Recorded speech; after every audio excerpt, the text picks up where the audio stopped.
2 ab exercises you actually need. Your abs aren't hiding because you're lazy. They're hiding because you've been trained to believe more exercises equals more results, and that lie is costing you months, maybe years.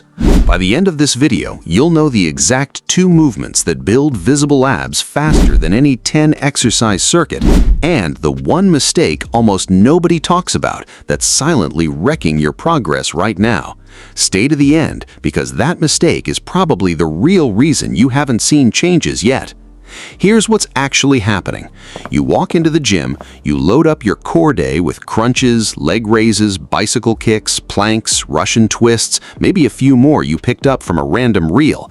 20-30 minutes of grinding through core work. You do that for weeks, months, and you check the mirror and nothing. Same stomach, same frustration. That's not a discipline problem, that's a strategy problem. And the fix isn't doing more, it's doing less but doing it right. You don't need 10 ab exercises, you don't need 5, you need 2. 2 movements trained with real intent and real progression will outwork every scattered circuit you've ever tried. I'm going to show you exactly what they are, exactly how to perform them so your abs are doing the work instead of your arms or your hip flexors, and exactly how often to train them. So let's get into it. First, one thing has to be crystal clear before we touch a single exercise. Visible abs come from 2 things happening together. 1, your ab muscles need to actually be developed, thick, trained, shaped, not just fatigued and sore. 2, your body fat needs to be low enough for that development to show through the surface. No exercise on the planet, no matter how intense, reveals abs that are sitting under a layer of fat. That's not motivation talk, that's just physiology.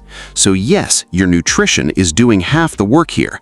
This video is about maximizing the other half, the training side, and making it far more efficient than what you're probably doing now. Now, here's the part most people never stop to consider.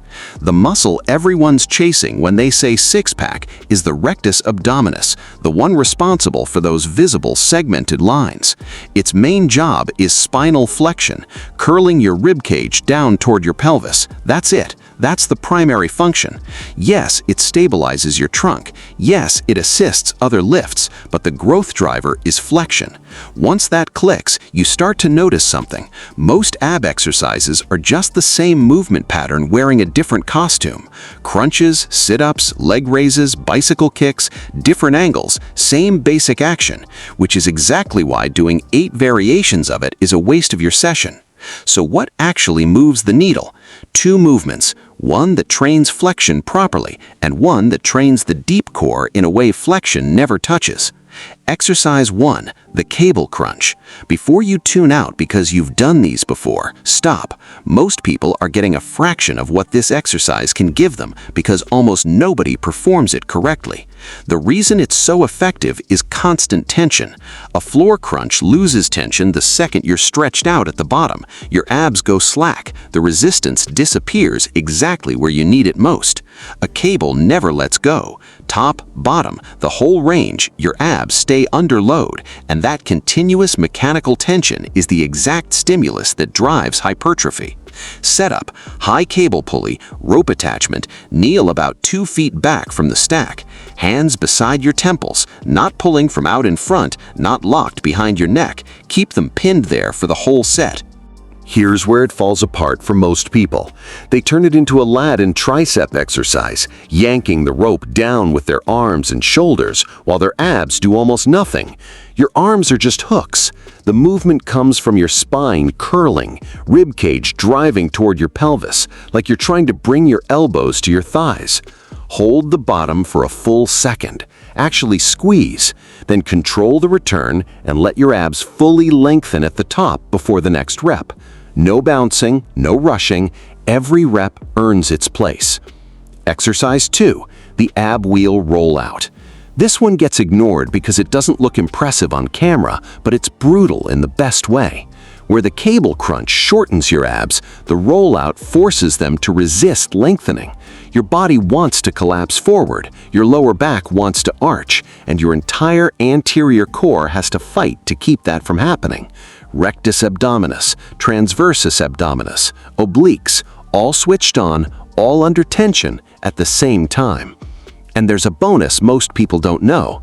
Training a muscle while it's stretched under load is one of the most underrated triggers for growth. The rollout puts your abs under real tension in a lengthened position, which is exactly the kind of stimulus a cable crunch can't give you. That's why the two exercises together cover both ends of the spectrum, shortened and lengthened, flexion and anti-extension. Technique: kneel with the wheel under your shoulders, knees hip-width apart. Brace like someone's about to punch you in the stomach. Squeeze your glutes, tuck your pelvis slightly.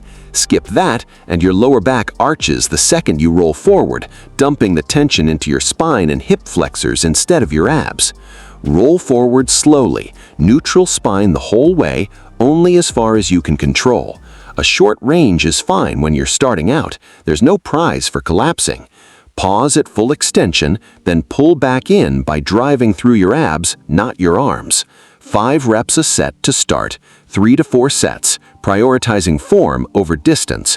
Progress the range over weeks, not days. Quick note on the obliques and that V line people ask about. Both of these movements recruit the obliques as stabilizers already. If you want extra emphasis, a palo press or cable wood chop is a fine add-on. But for most people, that's not where the real return lives. Get strong on these 2 lifts and get lean, and your obliques take care of themselves. Frequency. This is where people go wrong in both directions. Some train abs daily thinking more is always better. Others skip direct work entirely, assuming squats and deadlifts cover it. Compound lifts do train your core, that's true, but if visible development is the goal, direct training matters, and your abs need recovery like any other muscle. 2 to 3 focused sessions a week is the sweet spot. Enough stimulus to grow, enough rest to actually adapt. Now, the mistake I promised you. The real reason most people's abs never change isn't the exercise selection, it's that they train abs like an afterthought. Tacked on to the end of a workout when they're already gassed, a few sloppy sets with no tracking, no progression, no intent. They're not building anything, they're just checking a box, and a box-checked set builds nothing. So, here's the challenge. Run these 2 movements for the next 8 to 12 weeks. Track your cable crunch weight.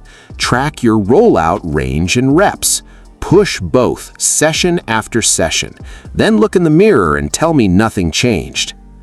If this shifted how you think about training abs, hit like. It puts this in front of more people who need to hear it. Subscribe if you want more no BS, science-backed training breakdowns without the noise. And drop a comment telling me where your ab training stands right now. I read every one and I'll point you in the right direction.